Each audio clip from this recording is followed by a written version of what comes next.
ونستغفره ونؤمن به ونتوكل عليه ونعوذ بالله من شرور أنفسنا ومن سيئات أعمالنا من يهده الله فلا مضل له ومن يضلله فلا هادي له وأشهد أن لا إله إلا الله وحده لا شريك له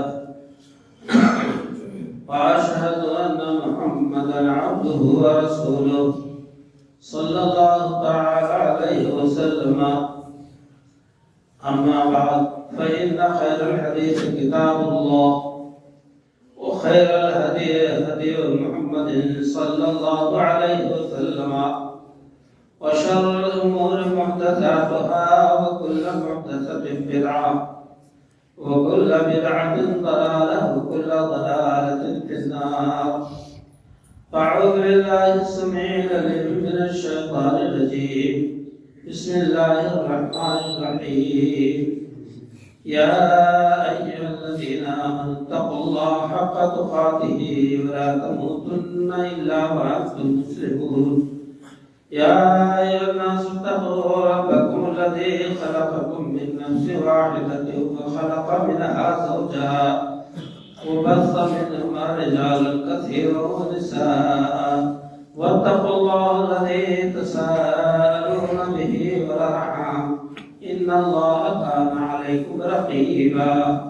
يا أيها الذين آمنوا اتقوا الله وقولوا قولا سديدا يصلح لكم أعمالكم ويغفر لكم ذنوبكم ومن يطع الله ورسوله فقد فاز فوزا عظيما.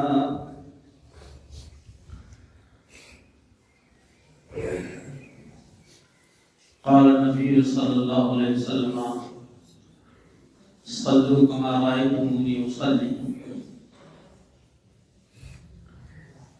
اللہ تبارک و تعالیٰ کی حمد و ستائش کے بعد اللہ کے حبیب امام الانبیاء سیدنا جناب محمد رسول اللہ صلی اللہ علیہ وسلم پر بے شمار درود و سلام. محترم حضرات، نماز کے طریقے کے سلسلے میں طہارت، وضو، غسل اور اذان کی فضیلت اور ایسے ہی نماز کی کچھ باتیں آپ کے سامنے آ چکی ہیں. کچھ باتیں باقی ہیں جس کے لیے میں نے آج پھر منتخب کیا ہے. نماز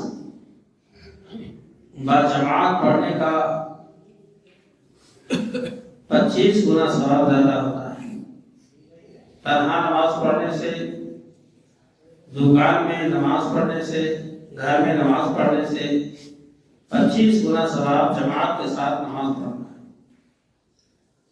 جماعت جب کھڑی ہو تو سب سے پہلے صف بندی ہوتی ہے. صف کے بارے میں ہم اور آپ اپنے مسلک کو ترجیح دیتے ہیں.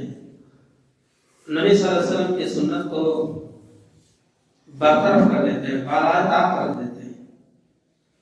یہیں سے پتہ چل جاتا ہے کہ آدمی نبی صلی اللہ علیہ وسلم کی سنت کا کتنا شہرائی ہے، کتنا نہیں ہے. یقین جانیے کہ کسی بھی فقہ کی کتاب میں آپ نہیں پائیں گے کہ ایک نمازی جماعت میں صف میں ایک دوسرے سے دور کھڑا، کہیں نہیں پائیں گے. بڑے افسوس کے ساتھ یہ بات میں کہہ رہا ہوں کہ اگر کسی ایسے نمازی کے پیر میں کسی ایسے نمازی کا پیر لگ جائے جو چاہتا ہے کہ ہم ایک ساتھ مل کے کھڑے ہوں، جماعت میں ہیں، نبی صلی اللہ علیہ وسلم کی سنت کے مطابق، تو وہ فوراً اپنا پیر ہٹا لیتا ہے، چاہے 2 انچ، چاہے آدھے انچ، چاہے 1 پال کے برابر. ایسے لگتا ہے جیسے اس کے پیر میں چنگاری لگ گئی یا آگ لگ گئی. اور جھٹ سے ہٹا دیتا ہے، اس کو اللہ کے رسول صلی اللہ علیہ وسلم کی سنت کا ادنا بھی احساس نہیں ہوتا۔ یعنی حد ہے کہ آج میں مطالعہ کر رہا تھا تو یہ آیا کہ اپنی کو صفوف، نبی صلی اللہ علیہ وسلم نے فرمایا جب تم نماز کے لیے کھڑے ہو تو اپنی صفیں سیدھے کرو۔ تو محشی لکھتے ہیں کہ ایک ذرہ برابر بیچ میں شگاف نہیں ہونا چاہیے دو نمازیوں کے بیچ میں۔ حاشیہ پر کتاب کے کنارے یہ الفاظ لکھے ہوئے ہیں کہ ایک دانہ برابر بھی آدمی دو نمازیوں کے درمیان جو ہے فرجہ کہتے ہیں کشادگی کو، سوراخ کو، اتنا بھی نہ اس سے دوری ہو۔ یہ تو میں ایک بات میں کہہ گیا، اللہ کے رسول جناب محمد رسول اللہ صلی اللہ علیہ وسلم نے فرمایا کہ سب صفوفکم، اپنی صفیں برابر کرو، کسی کا سینہ، کسی کا قدم آگے نہ نکلے۔ اللہ کے رسول صلی اللہ علیہ وسلم نے فرمایا کہ مجھے خوف ہے کہ جو اختلاف کرتا ہے سب بندی میں تو اللہ تعالیٰ اس کے دل کے اندر اختلاف پیدا کر دے، یعنی اس کے دل میں نفاق ڈال دے، اس کے دل میں نماز اور دین اسلام کی وقار ختم ہو جائے، اللہ تعالیٰ اس کے دل کو ٹیڑھا نہ کر دے۔ اتنی سخت بات اللہ کے رسول صلی اللہ علیہ وسلم نے فرمایا، اور یہ بھی فرمایا رسول صفوفکم فإنی أراکم من وراء ظہری، اے میرے صحابہ نمازیوں تم اپنی صفوں کو مضبوط کرو۔ مضبوط الرس لفظ ہے عربی کا، رسول صفوفکم سیسا پلائی ہوئی دیوار کو کہا جاتا ہے۔ آپ اس سے اندازہ لگائیں کہ سیسا پلائی ہوئی دیوار، ایک تو دیوار ویسے ہی ایک اینٹ دوسرے اینٹ میں ملائی جاتی ہے، پھر سیسا پلائی ہوئی دیوار کی طرح تو نماز میں کھڑے ہو۔ اور آپ نے فرمایا صلی اللہ علیہ وسلم نے کہ جب تمہیں کا دو نمازی کھڑا ہوتا ہے تو آپس میں جب آپ لوگ کھڑے ہوئے اور کسی نمازی کے بیچ میں ذرا بھی شگاف رہ گیا، قدم سے قدم نہیں ملا، کندھا سے کندھا نہیں ملا، تو شیطان اس کے بیچ میں، دونوں نمازیوں کے بیچ میں بکری کے بچے کی طرح سے چھکتا کودتا ہے، اس کو مزہ آتا ہے۔ اس مقام پر جہاں ان کو متحد ہونا چاہیے، قدم سے قدم اور کندھا سے کندھا ملنا چاہیے، یہاں بھی یہ دوری اختیار کیے ہوئے۔ یہ کسی مسلک کی بات میں نہیں کر رہا کہ آپ عمل کریں گے تو اہل حدیث ہو جائیں گے۔ ارے بھائی اللہ تعالیٰ آپ کو توفیق دے گا تو آپ سنت پر عمل کریں گے۔ ہم سنت کی بات کر رہے ہیں، ہمیں سنت سے مطلب ہے، محبت ہے اس چیز سے جو نبی صلی اللہ علیہ وسلم فرما کے گئے تھے کہ ترکت فیکم امرین لن تضلوا ما تمسکتم بہما کتاب اللہ و سنتی، یہ دو چیزیں چھوڑے جا رہا ہوں، اگر اسے تم نے مضبوطی سے تھام لیا قطعا نہیں گمراہ ہوگی۔ آپ صلی اللہ علیہ وسلم فرمایا تو اللہ کی کتاب اور دوسری میری سنت، اللہ کے رسول کی سنت، یہی دین ہے، یہی ایمان کا ماحصل ہے، یہی لا الہ الا اللہ کا مقصد ہے۔ اگر ہم نے اس کے تقاضے کو نہیں پورا کیا، اس کی مقصدیت سے ہم نے اعراض کیا تو ہمارے پاس دین و ایمان کہاں رہ گیا؟ نبی صلی اللہ علیہ وسلم فرمایا کہ اپنی صفیں ایسے بناؤ جیسے کما تصف الملائکہ، جیسے فرشتے سب بندی کرتے ہیں۔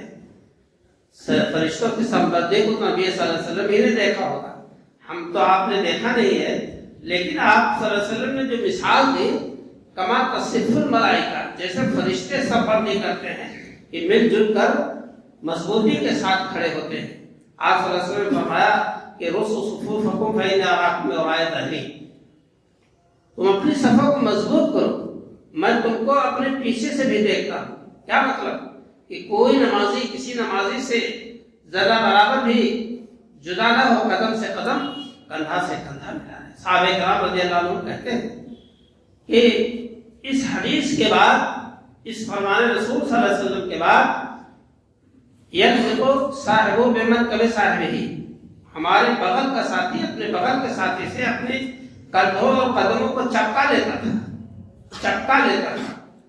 یہ الفاظ حدیث ہے میرے دوستوں اور بھائیوں، صحابہ کا عمل، صحابہ کرام رضی اللہ تعالیٰ عنہ کا عمل، ہم اور آپ یہ دیکھیں کہ اللہ کے رسول صلی اللہ علیہ وسلم کا ایک واقعہ میں نے بیان کر دیا ہے، آپ نے سنا ہوگا۔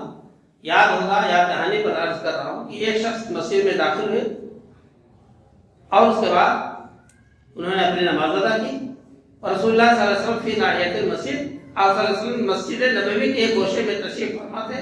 اس نمازی کی نماز کی ادا آپ دیکھ رہے تھے. انہوں نے نماز ادا کی اور آ کر کہا السلام علیکم یا رسول اللہ. قال وعلیکم السلام ارجع فصلی فإنک لم تصلی. جاؤ تم نماز پھر سے پڑھو، تم نے نماز ہی نہیں پڑھی. 3 بار ایسا ہوا. چوتھے بار انہوں نے عرض کیا اللہ کے رسول صلی اللہ علیہ وسلم میں اسے جانتا ہوں، مجھے نماز سکھا. اس میں ایک بھی دعا آپ صلی اللہ علیہ وسلم نے نہیں ارشاد کی، ایک بھی دعا نہیں.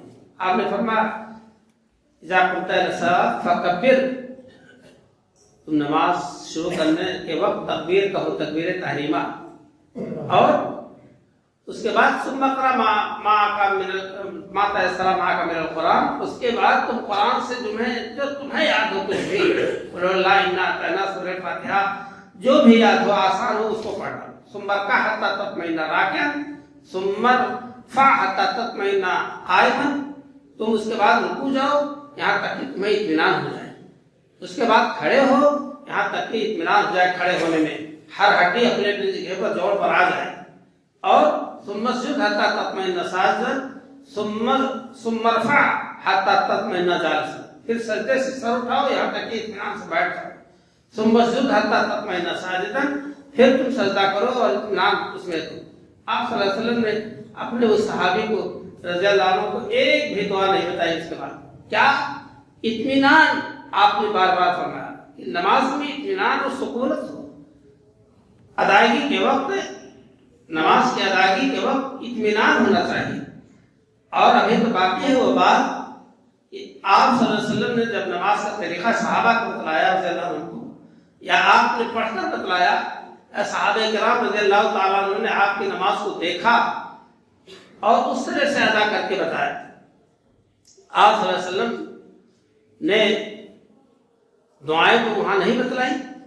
اس کا مطلب اگر کسی کو نہیں یاد ہے صورتیں اور دعائیں نہیں یاد ہیں اور وہ اللہ کے حضور ہر حال میں جائے، نماز پڑھے اور ان کو سجدہ کرے، تو اللہ تعالیٰ اس کی اس اطاعت کو قبول فرمائے گا.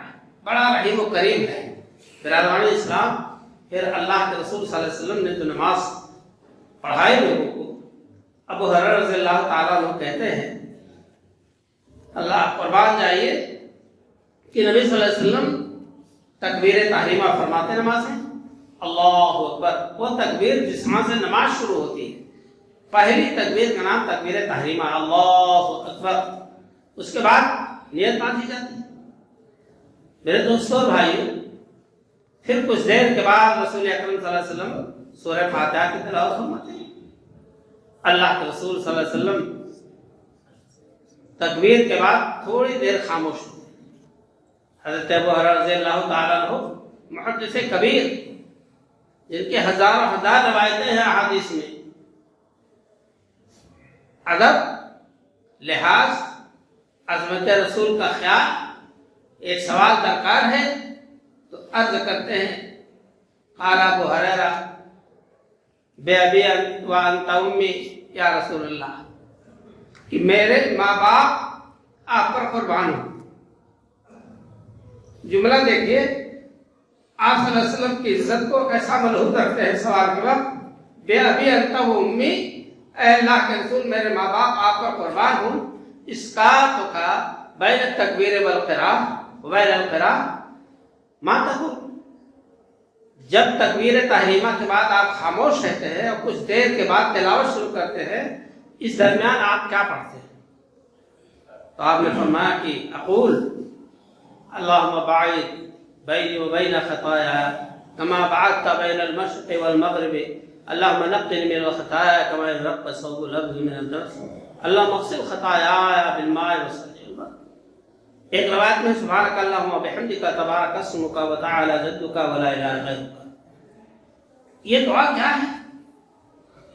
آپ صلی اللہ علیہ وسلم کی دعا سنی، اے اللہ تعالیٰ میرے گناہ کے بیچ پورب اور پچھم کی دوری کر دیں، یعنی ہمارے اور گناہ کے بیچ میں اتنی دوری ہو جائے جیسے پورب اور پچھم، بودل مشرقین. یہ آپ صلی اللہ علیہ وسلم دعا فرما رہے ہیں. دعائے ثنا جس کو کہا جاتا ہے، اس کا نام ہے دعائے ثنا، تکبیر تحریمہ کے بعد پڑھی جاتی ہے۔ اللہم باعث بینی و بین خطایا کما بعدت بین المشرق والمغرب ونقنی من الخطایا کما ینقی الثوب الابیض من الدنس، اور میرے گناہوں کو تو صاف کر دے میری زندگی سے، میرے جسم جان سے، جیسے سفید کپڑا کو دھلا جاتا ہے اور میل کچیل اس کا دور کیا جاتا ہے، کپڑا نہیں فرمایا، سفید کپڑا، اور فرمایا بالماء والثلج والبرد، پانی سے، برف سے، اولے سے، 3 الفاظ آپ نے فرمائے، اتنا صاف کر دے مجھ کو گناہوں سے۔ یہ دعا آپ پڑھیں تکبیر تحریمہ کے بعد، امام یہی پڑھتا ہے، اس کے بعد سورہ فاتحہ کی تلاوت کرتا ہے۔ سورہ فاتحہ نماز کی اہم کڑی ہے، نماز کی اہم کڑی ہے۔ اللہ کے رسول جناب محمد رسول اللہ صلی اللہ علیہ وسلم نے فرمایا کہ لا صلاۃ لمن لم یقرأ بفاتحۃ الکتاب بأم الکتاب، کہ اس کی نماز ہی نہیں جس نے ام القرآن یا فاتحۃ الکتاب یعنی سورہ فاتحہ کی تلاوت نہ کی۔ برادران اسلام، نماز اس میں چاہے نماز امام کی ہو، مقتدی کی ہو، منفرد کی ہو، نفل کی ہو، سنت کی ہو، فرض کی ہو، ہر حال میں کوئی بھی نماز بغیر سورہ فاتحہ کی تلاوت کے نہیں مکمل ہوگی۔ بہت زیادہ اس کی اہمیت ہے سورہ فاتحہ کی۔ یہ قرآن کا، یہ سمجھ لیجئے، یہ قرآن کریم کا خلاصہ ہے۔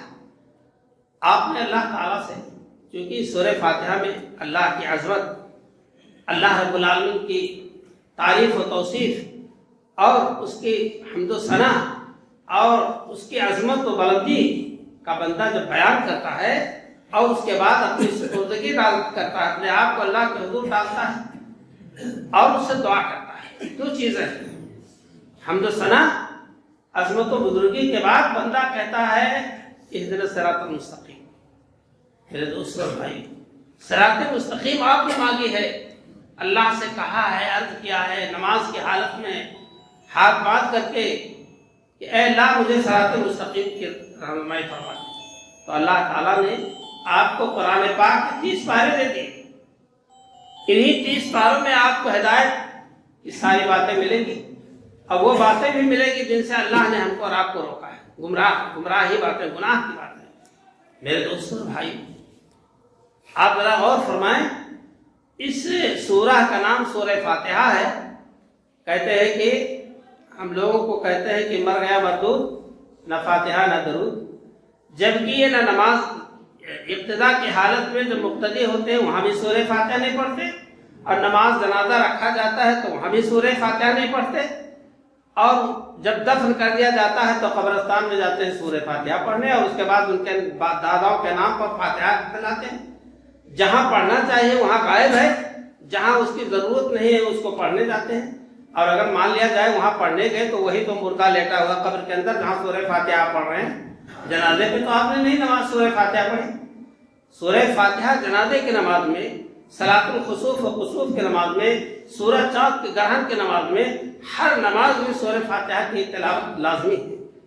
اس کا نام ام القرآن ہے، فاتحۃ الکتاب ہے، اس کا نام اللہ نے خود قرآن عظیم لکھا ہے، اس کا نام قرآن عظیم اللہ نے کہا سورہ فاتحہ کا نام، اور یہی نہیں، اس کا نام الصلاۃ ہے، اسی سورت کا نام الصلاۃ ہے، یعنی وہ سورت جو نماز ہے، نماز، اسی سورت کو نماز کہا ہے اللہ تعالیٰ نے، ہم نے نہیں نام رکھا ہے، بلکہ نبی صلی اللہ علیہ وسلم نے بھی نہیں نام رکھا ہے۔ اللہ تعالیٰ نے فرمایا کہ قسمت الصلاۃ بینی و بین عبدی، میں نے نماز کو تقسیم کر لیا ہے اپنے اور اپنے بندے کے درمیان۔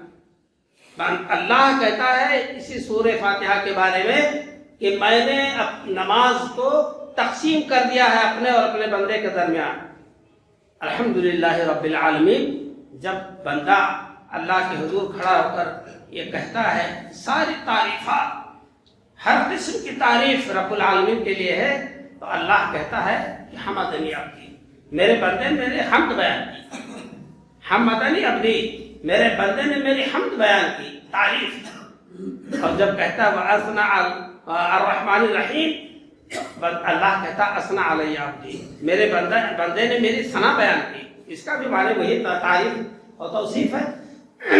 اور جب کہتا ہے مالک یوم الدین، قیامت کے دن کا مالک ہے، یوم لا تملک نفس لنفس شیئا والامر یومئذ للہ کا منظر ہوگا کہ جس دن کوئی کسی کا مالک نہیں ہوگا اور حکومت صرف اللہ کی ہوگی، حکومت اس دن صرف اللہ کی ہوگی۔ اس دن کے بارے بتایا کہ اس قیامت کے دن کا وہ مالک ہوگا۔ جب بندہ اس زبان پر یہ لاتا ہے تو اللہ کہتا مجدنی عبدی، میرے بندے نے میری بہت بڑی عظمت بیان کی ہے، بہت بڑی عظمت بیان کی ہے۔ اللہ اکبر، بندہ کہتا ہے کہ تو قیامت کے دن کا مالک ہے میرے مولا۔ اللہ اکبر، جس دن انسانوں کو ان کے کیے کا جزا اور ان کے کیے کی سزا ملے گی، اس دن کا تو مالک ہے، فیصلے کے دن کا مالک ہے۔ اللہ اکبر۔ اور جب کا بندہ کہتا ہے ایاک نعبد و ایاک نستعین، اے اللہ ہم تیری ہی عبادت کرتے ہیں اور تجھی سے مدد کے طلبگار ہیں۔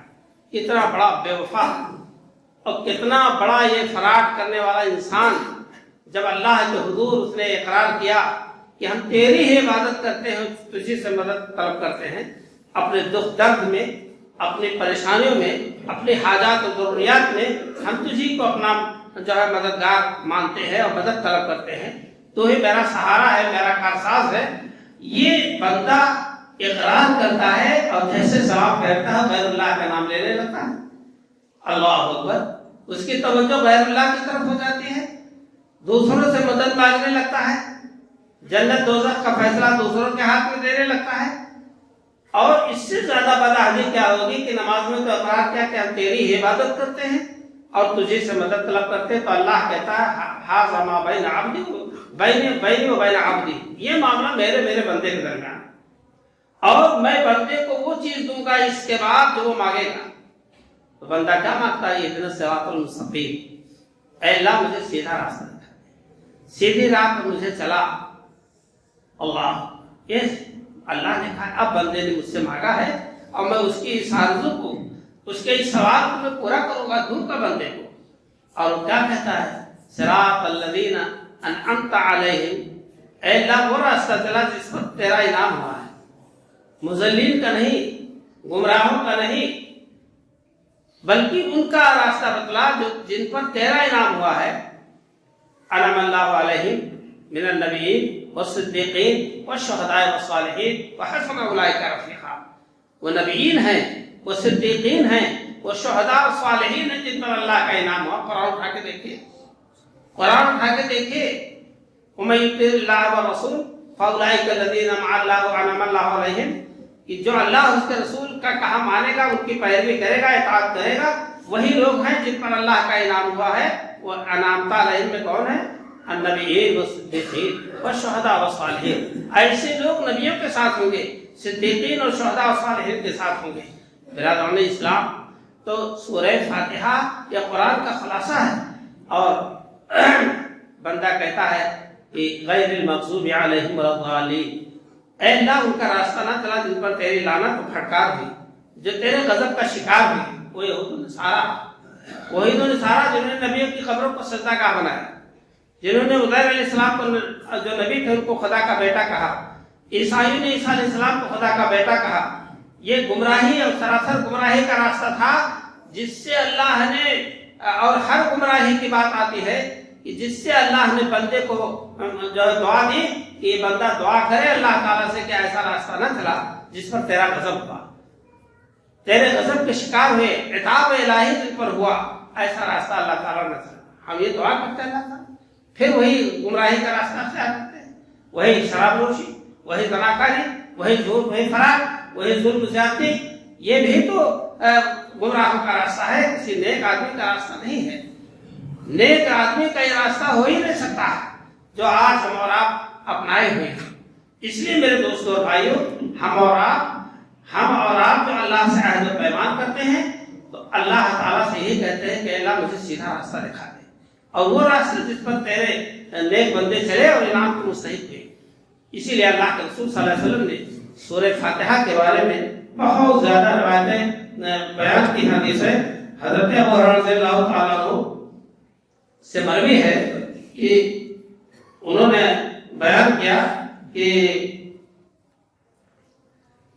جو شخص سورہ فاتحہ، نبی صلی اللہ علیہ وسلم نے فرمایا کہ جو شخص سورہ فاتحہ نہ پڑھے فہیا خداج فہیا خداج فہیا خداج، حدیث کے الفاظ میں ثلاثن۔ ابو ہریرہ رضی اللہ تعالیٰ نے عرض کیا، لوگوں کو بتلایا کہ اس کی نماز ناقص، اس کی نماز ناقص، اس کی نماز ناقص۔ تو صحابہ کہتے ہیں نحن نقول وراء الامام، ہم لوگ امام کے پیچھے ہوتے ہیں تب۔ انہوں نے بتلایا اقرا بہا فی نفسک، اس کو اپنے جی میں پڑھو، بغیر اس کے نماز نہیں ہوگی، بغیر اس کے نماز نہیں ہوگی، ایسی چیز ہے کہ بغیر اس کے نماز نہیں ہوگی۔ ہم آپ اپنے گھر مسئلہ بنائے بیٹھے ہیں اور یہ سمجھیں کہ اللہ تعالیٰ نے ہمارا قبول کر لیا، اللہ کے رسول صلی اللہ علیہ وسلم کی احادیث مبارکہ ایک طرف کر دیں اور تمام تر مسائل کہتے ہیں وَإِذَا قُرِئَ الْقُرْآنُ فَاسْتَمِعُوا لَهُ وَأَنصِتُوا لَعَلَّكُمْ تُرْحَمُونَ۔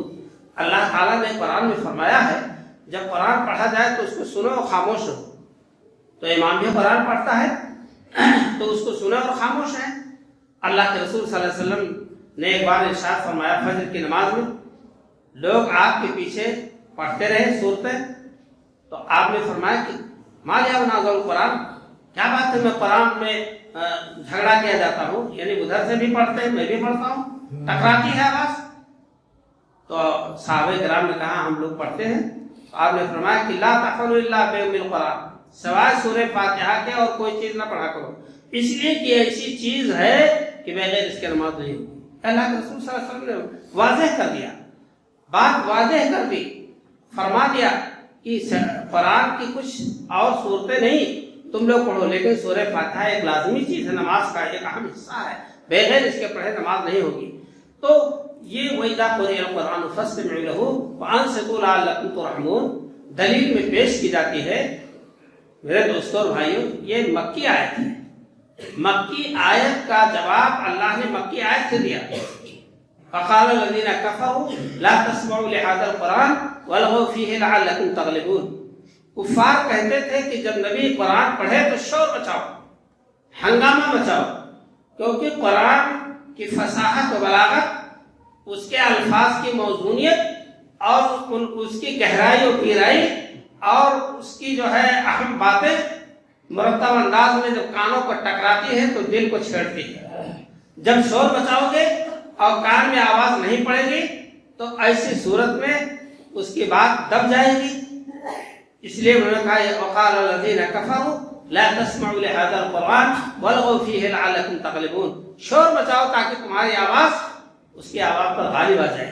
اللہ نے فرمایا کہ نہیں، وَإِذَا قُرِئَ الْقُرْآنُ فَاسْتَمِعُوا لَهُ وَأَنصِتُوا لَعَلَّكُمْ تُرْحَمُونَ، جب قرآن پڑھا جائے تو خاموش ہو اور غور سے سنو تاکہ اللہ کا تم پر رحم۔ یہ اس کے جواب میں ہے۔ قطعاً سورہ فاتحہ اس لیے کہ مکہ معظمہ میں تو باجماعت نماز کا کوئی مسئلہ ہی نہیں تھا۔ ہجرت کے بعد مدینہ منورہ میں مسجد نبوی کی تعمیر ہوئی، اذان کا سلسلہ شروع ہوا، بلکہ اس سے پہلے ہی جماعت کا سلسلہ شروع ہو گیا تھا، لیکن اذان تو 2-4 روز بعد اس کی ترتیب عمل میں آئی۔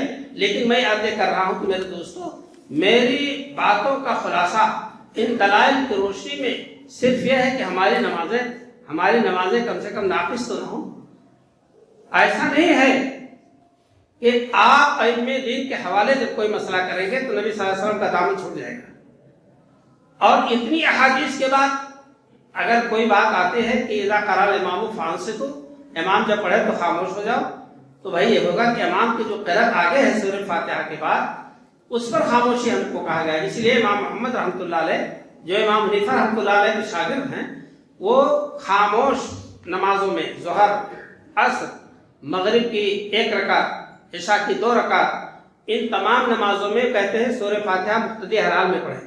وہ خود پڑھتے تھے امام محمد جو امام حنیفہ رحمۃ اللہ علیہ کے شاگرد ہیں، اور باقاعدہ اس کی دلیل دے کر کے لوگوں نے لکھا ہے۔ ہاں، اور امام ابو حنیفہ رحمۃ اللہ علیہ تو کہتے ہیں کہ علی سبیل احتیاط کا طریقہ یہ ہے کہ سورہ فاتحہ پڑھ لیا جائے، لیکن بہت کچھ کاٹ چھانٹ، تعویل و تحریف، قال و قیل کے بعد لوگ کہتے ہیں کہ سورہ فاتحہ امام کے پیچھے نہ پڑھ جائے۔ نبی صلی اللہ علیہ وسلم کا فیصلہ اصل فیصلہ ہے۔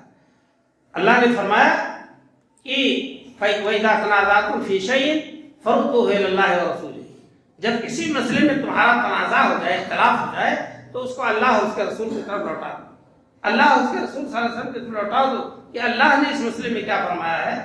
لفظی جنگ لفظی بحث سے کوئی فائدہ نہیں ہے، اور تم جو ہے اختلاف میں نہ پڑو، اور اس کو جو ہے اللہ اس کے رسول صلی اللہ علیہ وسلم کی طرف لوٹاؤ.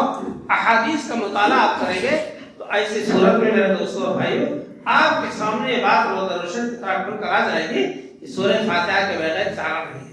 چاہے آپ مقتدی ہوں، چاہے اکیلے پڑھتے ہوں، اور چاہے فرض ہو یا سنت یا نفل، ہر حال میں سورہ فاتحہ لازمی ہے میرے دوستوں اور بھائیوں. اور جب الضالین امام کہے یا آپ اپنے نماز میں والضالین کہیں تو اس کے بعد آمین. یا آمین ایک مہر ہے. آمین کیا چیز ہے؟ یہود اس سے بہت چڑھتے تھے. السلام علیکم ورحمۃ اللہ وبرکاتہ اس جملے سے اور آمین کے جملے سے بہت چڑھتے تھے، بڑی چڑ ہوتی تھی ان کو. اللہ نہ کرے کہ ہمارے اندر یہودی صفت ہو کہ ہم آمین کی آواز سنیں تو ہمارے اندر چڑھ پیدا ہو. آپ صلی اللہ علیہ وسلم نے فرمایا کہ جب آمین امام کہے تب تم بھی آمین کہو. اس وقت فرشتے بھی آمین کہتے ہیں، اور جب یہ آمین تینوں کی مل جاتی ہے تو اس کے گناہ جو اس سے ہو چکے ہیں غفر له ما تقدم من ذنبه، اس کے گزرے ہوئے گناہ اللہ معاف فرما دیتا ہے. آمین دراصل ایک مہر ہے. دعا ایک تھیلے میں بند ہو گئی الحمدللہ رب العالمین سے لے کر غیر المغضوب علیہم الضالین تک، اس کے بعد اس پر آمین کی مہر لگ گئی، اللہ کے ہاں وہ پہنچ گیا. اللہ تعالیٰ قبول کرنے والا ہے. اس بارے میں بھی ہم اور آپ دھوکے میں ہیں. نبی صلی اللہ علیہ وسلم نے آمین کے الفاظ فرمائے وَمَدَّ بِهَا صَوْتَهُ، آمین کے آواز کو آپ نے کھینچا. آمین.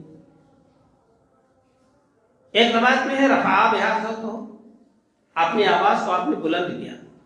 ایک روایت میں خفض بها صوته، آپ صلی اللہ علیہ وسلم نے اپنی آواز کو پست کیا. ایک بات آپ خاص، یہی ایک روایت ہے خفض بها صوته.